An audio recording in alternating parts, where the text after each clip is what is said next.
My job was to build the fence. It's kind of odd though, you get a vaccination that can keep the flies off. Right. Mm-hmm. So, to the people that think vaccines just don't work at all, I mean, they do something. They do something. Keep some flies off of you. Depending on what you're doing it for, yeah. Approach all things with reason. Reasonable. Dissent. Reasonable Dissent with the BlackWolf and Copus Malini. Alright, this is the part of the show where I get to get some free advice. Since I got you on camera, Free? I got a little... oh, hell no, man. You're paying for this. I got a little Canine. Hey, Paying it's for part this. of the podcast, One of the benefits. Right? There you go. So let's talk about dogs. Dogs. Well, they got 4 legs and they got fur. Well, how did you become an I guess is the first part. How did you become interested in the study of dogs? Well, most of us have them, but we don't know much about them. Most folks don't know a whole lot about them or how they actually operate. I was, I think I mentioned in one episode, and I've been pretty open about. I was a slave several years ago, and during that time, the environment that I was in was highly abusive. And we're just teasing that because everyone wants us to get into that, but that's got to be its own topic. Yeah, it's going to be another topic, another time. Probably not even going to talk about it too much, but because you can't drop names. But hey, just call him asshole. Anyway, but during that time, it was a highly abusive experience, and of course, as they say, crap rolls downhill. And so he had 3 dogs, and I was abusive toward them as well. And because I didn't know any other way to be, and I didn't have anything to take out my anger on, so I took it out on the dogs. And during the time that I started to realize what I was doing, I started to realize that, okay, so this is a little bit, this is not where I want to be in life. And I started looking into how to train dogs and things like this, how to get what I wanted out of a dog. So what you do, hang them by their neck, or? What did I do? Yeah. No, I did not hang them by the neck, but kicking, hitting, the usual type of thing that you would expect from somebody who was abusive toward a dog. Yeah. And were they some big dogs, or? Oh, these were not. I would not do this to small dogs for sure. These were Catahoulas. One of them was a Catahoula Blackmouth Cur mix. And the thing about Catahoulas are kind of a fun dog to be around because they'll see what you're trying to accomplish, and if you can't accomplish it, they'll make it happen. Is that right? Yeah. And that was an observation that I made during the time that I was there. But I came across Caesar Milan. Everybody knows that name. Sure. The dog whisperer. And gave a little try to some of the things that he was talking about, and was blown away that it was working. And so I started to experiment with the dog and started to understand how they communicate and things like this. The thing about dogs is that where we communicate verbally, we also communicate non-verbally. Yes. Right? Everybody knows this. Yeah. Most people don't realize that the verbal communication that a dog makes is a very small percentage of any communication you're going to get from the dog anyway. Okay. Okay? Most of the communication with a dog is nonverbal. Well, 70 to 78%, maybe more than that, of our communication is nonverbal. Yeah. Okay? But because we are able to use words, dogs are not. The balance is a little bit, with dogs is a lot more nonverbal. You gotta lean on the nonverbal. Exactly. More like 90%, 95%, something like that, right? Sure. But so as I spent more time working with this guy's dogs, I started to connect better with them. Started to better able to get what I wanted out of them. I want this dog to sit. I would hold a piece of food in my hand and hold it up like this, and he would sit. Yeah. Well, before long, I didn't even hold the food up. I just hold my hand up, and he would sit. And not in a threatening manner either. But just by holding my hand up, he would sit. Yeah. And so then I started to learn the communication process with the dogs. Then I found out that the guy also had something like 13 head of cattle on his land. He had 23 acres of land that we had cleared, and on there he was running about 13 head of cattle. And I started to notice some similar behavioral patterns between the cows and the dogs. Then I started to notice that the same communication techniques I was using with the dogs would also work with the cows. So there wasn't a need to push them around the way they push each other around. There wasn't a need for the cattle prod, the whip, and the stick, and all this other stuff. And so over the course of time, we got to a point. My brother had quit that environment. He had left. He found a way out. And after he had left, the guy that I was working for, we still had to continue working with the cows. Okay. Part of that process is you have to vaccinate the cows. Well, you got them all in a pen. You need to What's the process of vaccinating the cow? So you get them all into a pen, and you got this. You got a syringe gun. And the guns are pretty big. You're squeezing it with a. You got to put some effort. Yeah, it's not a little syringe that you stick into your arm. This is a gun that when you push like this, it's like a Colt gun. Okay. Right, and you got to get it into the neck of the cow, and you got to get a certain amount for the certain weight of the cows. Well, you've got 13 headed cows. Each one has a different set of weight. You got to weigh the cows first. Yeah, exactly. And then you got to pull the exact amount that you want into the syringe, and then stick it into the cow, and then let the cow loose from the head gate. So you got them in the head gate because it closes right here. And what are you trying to accomplish? Keeping them from getting. Well, for one thing, it keeps the flies off of them. It keeps them vaccinated from other Keeps the flies whooping off cough of them. and things like that. Yeah. Mm-hmm. How's it keep the flies off? Yeah. So Changes the chemistry of the cow. Changes the smell. As far as I know, I have honestly no clue. My job was to build the fence. It's kind of odd though. You get a vaccination that can keep the flies off. Right. Mm-hmm. So, to the people that think vaccines just don't work at all, I mean, they do something. They do something. Keep some flies off of you. Depending on what you're doing it for, yeah. But and then it would also keep them from getting sick, keep them from whooping cough, keep them from all kinds of little things. I mean, every once in a while you hear the cows start coughing out there. Oh wow! And so you got to, vaccination process needs to be somehow modified. So a whooping cough, or whatever it was called, a heavy cough, you see the cow out there doing whatever, and you hear this.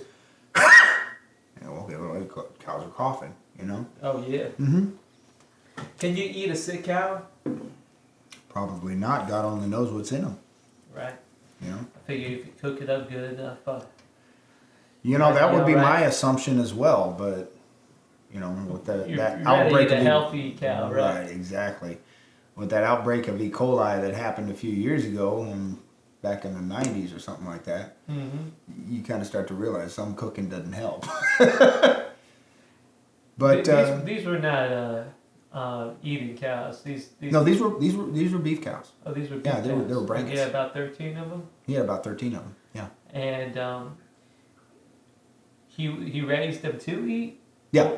Okay, so he'd have them out there. He'd buy them at a certain weight. He'd fatten them up, and then he would sell them back to the sale and make a little bit of money off them. Oh, okay. Fatten them up, and then he'd get some more. Yeah. After he sold them. Yeah, and that's how he made money off of the cows that way. Okay. But what we would end up doing was, you have them all in this pen, and you've got 3 syringes. Weight, I'm sorry. No I'm problem. just curious. Besides weight, what else goes, if into a factor of like a value of a cow?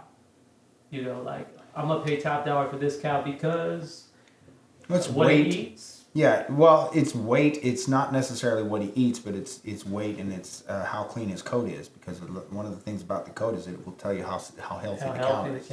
Exactly. Okay. Yeah. And so you're not going to buy a cow that won't gain weight. So you think if you're eating the McDonald's cow, it might have a dirty coat? What cow? In McDonald's, what cow? Oh, there's a little We're probably cow in still there, on. right? We're probably still on the first cow they ever killed. Well, I have a theory about McDonald's. They used to taste better. I think that maybe at some point in time they were using some beef, and then I don't know. Probably. I mean, there was for a while. They had an Angus menu. You remember that? Yeah, I do remember that. Yeah. But that You was remember only, the Arch Deluxe menu? Yes. Yeah, I remember that. They had an Arch Deluxe in the Yeah. 90s. You get a fancy burger from McDonald's. Yeah. And since then, and you know what? In the past few years, they have not done a single thing that's been useful. No, It's like, I'm not going to eat that. It's amazing they keep their market share just by throwing up that sign. Exactly. Well, it's a marketable sign. Everybody knows it. Everybody's spending money. And again, we go back to the subject of money that we were talking about before. When you're a recognizable brand, people spend that green stuff, and next thing you know, you're getting a piece. It's also like Stockholm syndrome or something, you know. We've been kidnapped by these corporations, and we're like, well, I kind of love it. It's all we know. It's all we know. Mm-hmm. It's you end up in an environment of manipulated freedom, where you think that your guards are guardians. God forbid you try like some mom and pop burger in a foreign city that you never been to. It's because actually they might better. actually use real meat. Exactly, right? It actually tastes better. They might buy their meat from the supermarket. Right? Or kill the damn cow themselves, you know? Yeah. But that's the thing, is like, there's better meat out there than Mac garbage. I don't know if I can say that on the podcast. Do you eat ever? Huh? Do you eat McDonald's ever? Every once in a while, like if I only got $2 to spend, yeah. I had maybe about a week ago. I still like their biscuits with their bacon, egg, and cheese biscuit sandwiches. I'll still eat one of those and a hash brown. Right. I got that Stockholm syndrome. Right, still, exactly. you know? Right. See, it's like the only thing that I go for is the potatoes, except for the damn fries. You can still taste the poison on them. You can. You know? Yeah. But the hash browns are pretty good, though. They're not too bad. Mm-hmm. You could buy like 12 of those at Aldi for $2.50. Make them yourself. Oh, thanks for telling me. I'm gonna go get that. I'm gonna get that on the way home today. Yeah. So when it comes to dogs, we got a little dog. You met Boo. Mm-hmm. He's a little Yorkie. Little barking flea, yeah. And we're at that age where. In both middle age, me and my wife. I mean, hopefully not. Hopefully we got a few more years and we're not quite at the middle yet. But I'm crossing. You got a few more years that. ahead. Yeah. So we treat him like a kid. We don't have any children, and there's not too many. Here's something strange. Some people either understand, and I didn't understand at first. We let him sleep in our bed. Yeah. What do you think about that in terms of psychology with dogs? One of the things that my understanding of the dogs and the way that they interact with humans is that they don't understand how we view them. Yeah. So we look at a dog and we think this is a kid. Sure. We humanize the dog. Yeah. The problem with that is the dog's not able to make that kind of a change. Well, we know it's a mini little dog, right. And it's not a kid. Right. Well, true. Yeah. No, cognitively you understand that, but relationally and emotionally, you're not really making that connection. I also know if I lost a nephew, I would probably shed a few more tears than if you lost a little dog. Right. Dog. Exactly. Yeah. Well, the thing about the dog is that the dog isn't able to anthropomorphize with you the way you anthropomorphize with the dog. Yeah. Okay. So it sees us as gods. No, it sees you as animals. As animals. Yeah. Big animals. Yeah. Well, the thing people don't understand, and I went deeper into studying the way the dog psychology works than Cesar Millan has ever really shown. I don't know how far he's studied, but I know one thing he never explains, or didn't explain at the time. I haven't seen any of his programs in years now, but one of the things that he never explained in any of his programs at that time was that we see the dog as a human. As a kid, right? And it doesn't matter if you're dealing with a pit bull, with a mastiff, or with a barking flea like yours. You would end up with, you still see this as your little kid. But the dog doesn't make that connection. The dog sees you as an animal. Well, we're part of the pack, the same Exactly. pack, right? Exactly. I know that's how Boo sees us. We're part of his family, his pack, and when he sleeps next to us, he feels safe because where where the larger dogs of the pack, he's Right. the run of the He's the run of the pack, right? Exactly. Yeah. But see, what happens is this: in the mind of Boo, okay, he runs the show. Especially with the smaller dogs, they always end up running the show Why is that? because we cater more to the smaller dogs than we do to the bigger dogs. Uh-huh. And so with the bigger dogs, we can get away with a lot more, right? With the bigger dogs, we can play a little bit rougher with them, right? And with the bigger dogs, we can shove them off the bed. With the little dogs, we feel sorry. Right, we do. Poor little kid, right? Yeah. Poor little doggy. But the problem with that is that now when that dog starts to see that you're diminishing yourself, look at the body language, look at the posture, right? When you're diminishing yourself, now the dog starts to expand himself, right? Because obviously I'm the boss here. If no one takes that leadership position, if there's a vacuum there, then he steps in. Sure. Right?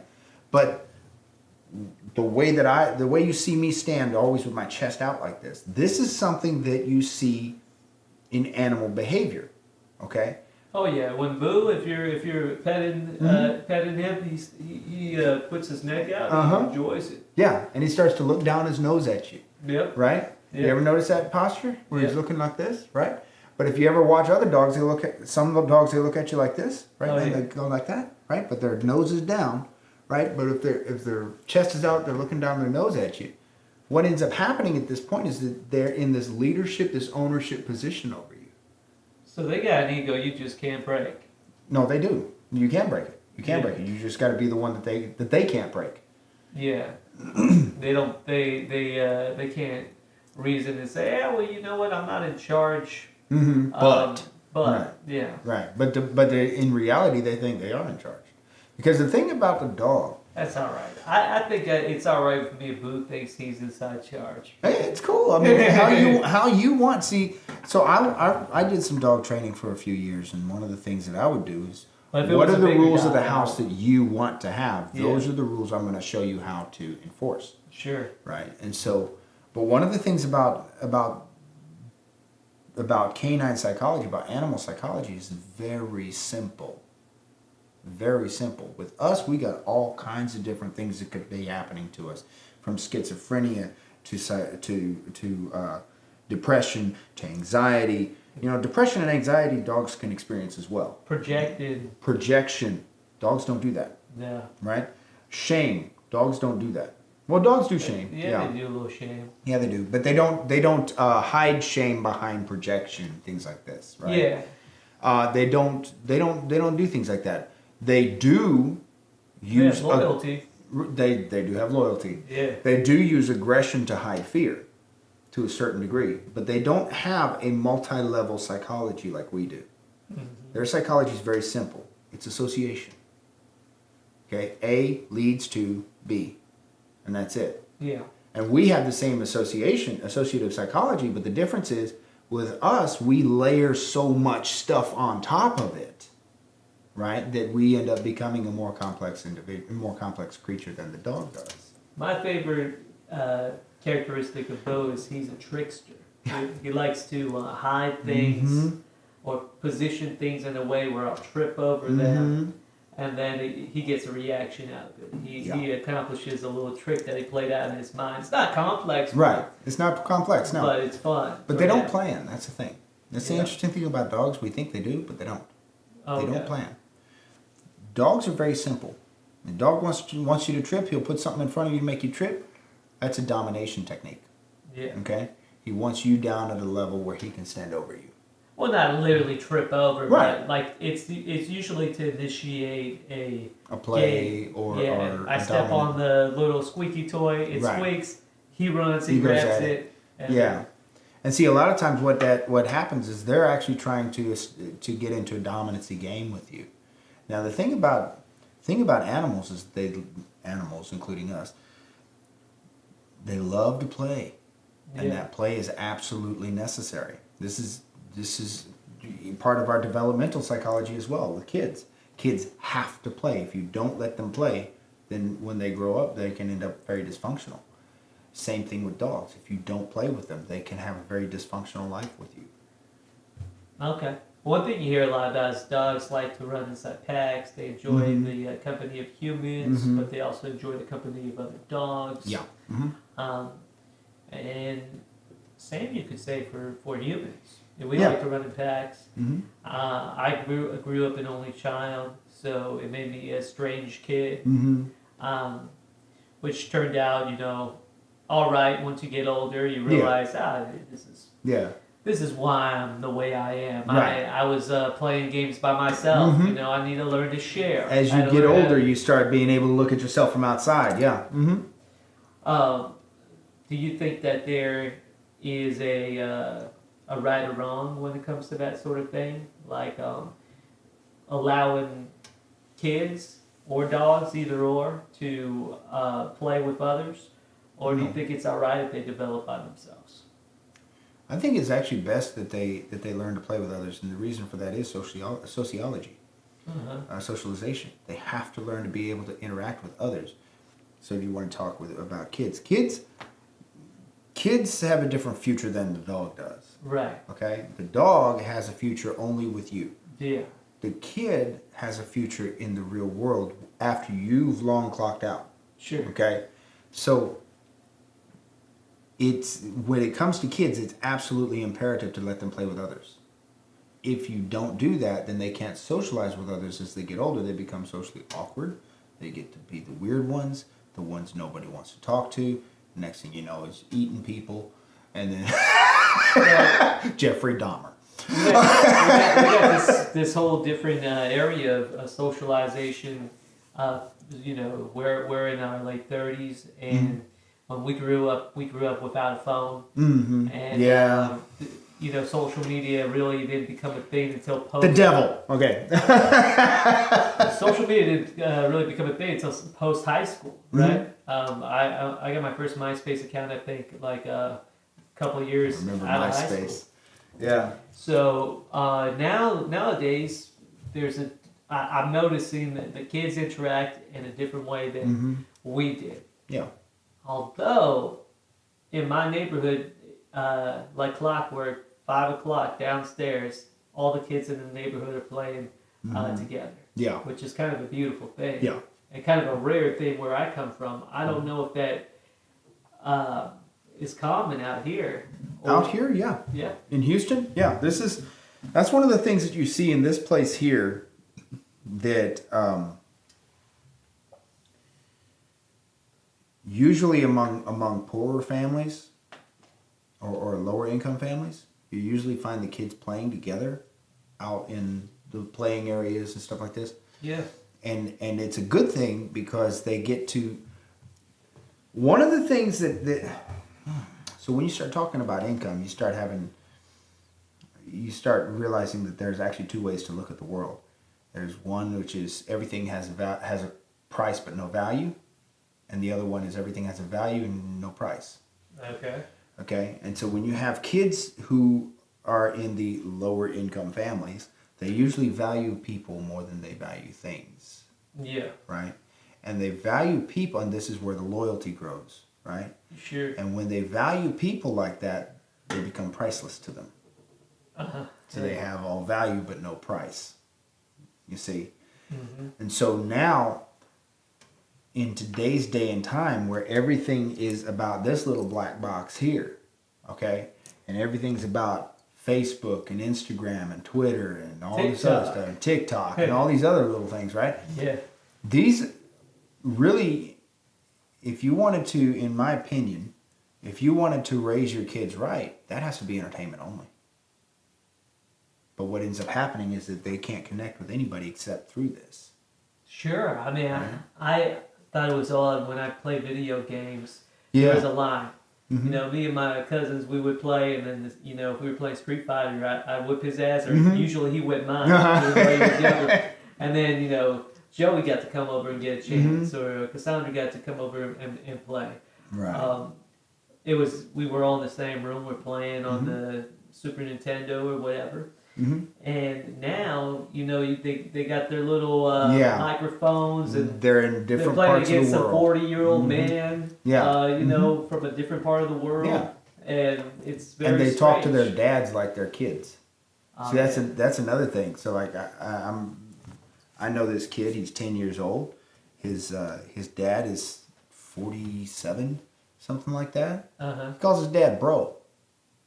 I'm like, I'm all for having a friendship with your kid. Yeah. But when your kid calls you bro, it's when you don't have any respect for your kid. Right. And it's actually it becomes a dangerous thing when the computer, when the game, when Facebook, Instagram, Twitter, these things, TikTok, these become their social life, because now you put them in a real job, they can't function. Well, that it brings AI into the mix of the conversation, because if you can socialize with an artificial form of intelligence, if you could play a game and you're getting the same sort of, oh, you did hit me, right? But you're getting an algorithmic response there. That's all you're getting from AI. But it's getting smarter. That may be fine, but you're not getting that human interaction. And I also am starting to see humans are interacting with an algorithm response themselves. There's these words that we can't say anymore. So you got to think about it. Yeah. Well, what's the right thing to say right now? Not what's the natural thing to say, but insert Screw right it. conversation here. Exactly. And I think a lot of that has to do... So are we being trained to be more like robots, or are robots being trained to be more like us? I think they're trying to swap them, in my personal opinion. Because here's the thing. We're going to become the slave class, and they're going to become the rulers. Exactly. And then who's going to run them? Only the rich. Yeah, right. Only the super rich. See, you end up... Right, and you end up the slave. For them, yeah. Right, you end up the slave. And this is the problem. A thinking man makes a terrible slave. Okay? Yeah. They do not want you thinking. That's why they want you watching the news. They want you watching movies. They want you listening to the same repetitive music that doesn't make any sense. Sure. Right? And I was at the house the other night, and this kid puts on this little rap song that was a kid rapping, and I don't even know what the kid was saying, but it was repetitive and it was empty of any meaning or any concepts whatsoever. So it's like the kid's like, he goes, he was sitting in school and this was all over the requests and everybody wanted to hear it. And I was like, that's a bad sign. Oh, yeah. Yeah, I mean, I remember when I was younger, I would CD swap with everybody that I could, especially since at my first job, I was doing data entry. Yeah. So I just had my headphones on and I'd be listening to anything I could get my hands on. Yeah. Which my discography was mostly hip hop. Yeah. Although... Well, back in the day, hip hop was worth something. There were some interesting stories being told, and there were people taking the genre in different arts. You had the horror hop, where people were kind of, just doing horror stories within music. And then you had gangster rap, which, gave you a sense of what other neighborhoods were like. And there was heightened drama, BS, and there was good gangster rap and there was bad gangster rap. And then you had experimental rap, which was my favorite at the time, where people were being poetic and saying things that resonated with how I was feeling. But I also listened to anything else because I wanted to just kind of get a vibe for the music. And I feel like people don't listen to LPs from beginning to end anymore. They don't.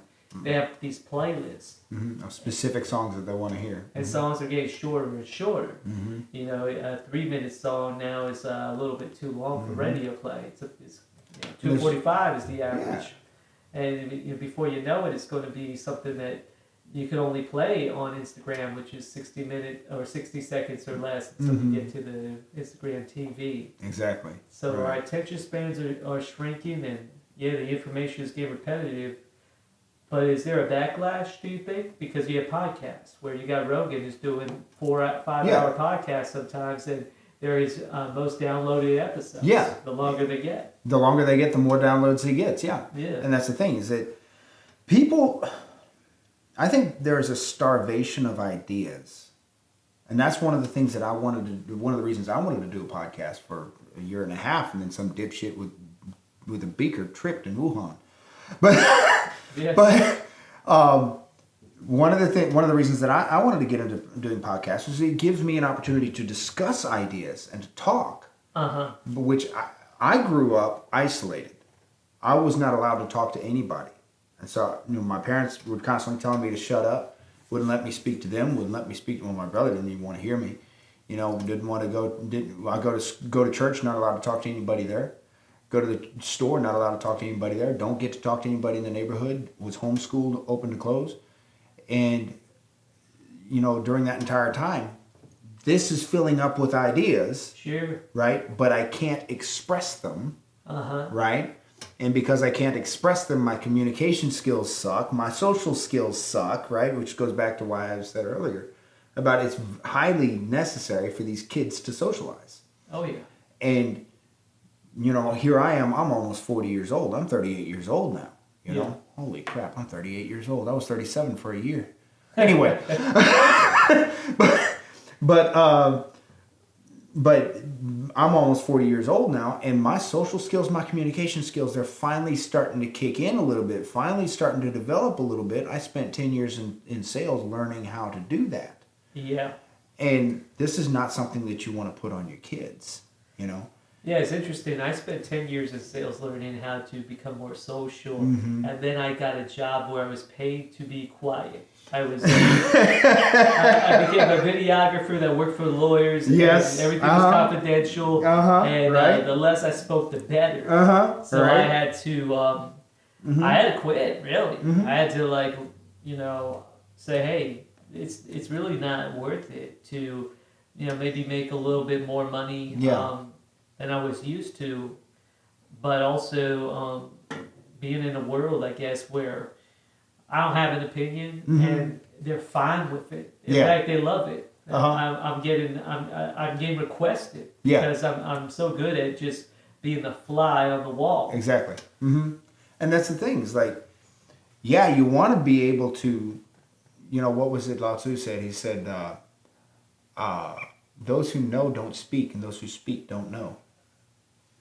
Right? And I think we can think of some examples of both, right? Sure. But see, here's the thing. It's like, it's highly important to learn to socialize, because in that learning to socialize, you learn when to talk, you learn when not to, right? And so, growing up in an environment where you're just told never to speak, right? You go into the real world and you start realizing there's a time when you have to speak, and you have to speak up, and you have to speak up effectively, and you don't know how. Yeah. Right? I mean, the best thing I ever did was take an improv class. I took an improv class, and you're put in a position where, you need to come up with something right now. And be here, be in the moment, be present. And, it would be wonderful if they created some sort of thing on that little black box that forced people to do that in real time. Right. That would be something. Don't give out too many ideas on the camera now. Yeah. Well, I'll tell you something, man. I got to quit thinking. I'm making too many other people rich. On that note, thanks for joining us on this episode. And make sure to subscribe. We do appreciate your time and your attention. You guys have fun. Thank you.